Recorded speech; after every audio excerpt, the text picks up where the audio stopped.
Praise the lord. ప్రభువైన యేసుక్రీస్తు నామములో ఆత్మీయులందరికీ నా ప్రత్యేకమైన వందనాలు తెలియపరుస్తూ ఉన్నాను. ఈ యొక్క సాయంత్రకాల సమయంలో దేవుడు వాక్యం ద్వారా మనందరితో మాట్లాడుతూ ఉన్నాడు. నీకు శ్రమలు ఉన్నాయి, నీకు ఇబ్బందులు ఉన్నాయి, పరిస్థితులతో బాధపడతా ఉన్నావు.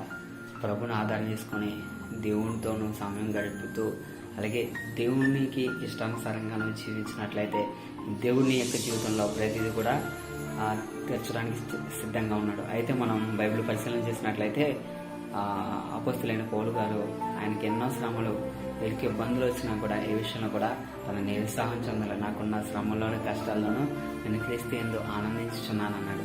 సో నువ్వు కూడా దేవుని బిడ్డ అన్నా, నీవు కూడా దేవునిలో ఆనందించే జీవితం కలిగి ఉన్నట్లయితే ప్రతిదీ కూడా నీలో ఒక స్థిర హృదయం దేవుడు నీకు అనుగ్రహిస్తాడు.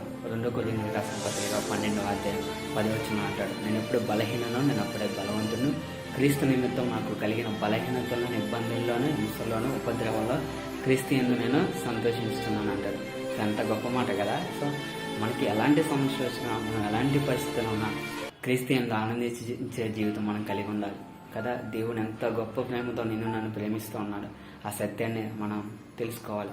ఈ లోకంలో ఎలాంటి పరిస్థితులు వచ్చినా, శ్రమలు వచ్చినా, కష్టాలు వచ్చినా ప్రతిదీ కూడా దానికి ఒక పరిమితి ఉంది. కానీ యుగయుగములు మనం జీవించవలసిన ప్రదేశం ఉంది. కాబట్టి ఈ లోకంలో ఎలాంటి శ్రమలు వచ్చినా, కష్టాలు వచ్చినా మనం ప్రభువును ముందు ఆనందించే బిడ్డలుగా మనం జీవించాలి. భక్తులు ఎంతోమంది ప్రభువును ఆధారం చేసుకొని సంతోషంతో శ్రమంలోనూ, నిందల్లోనూ, ఇబ్బందుల్లో క్రీస్తుని ఆరాధించేవారిగా ఉన్నారు, క్రీస్తును ఆనందించేవారిగా ఉన్నారు. ఆ విధంగా నీవు నేను జీవించాలని ప్రభు యొక్క సాయంత్రకాల సమయంలో ఆశపడతా ఉన్నాడు. Praise the Lord and God bless you. దేవునికి మహిమ కలుగును గాక. ఆమేన్.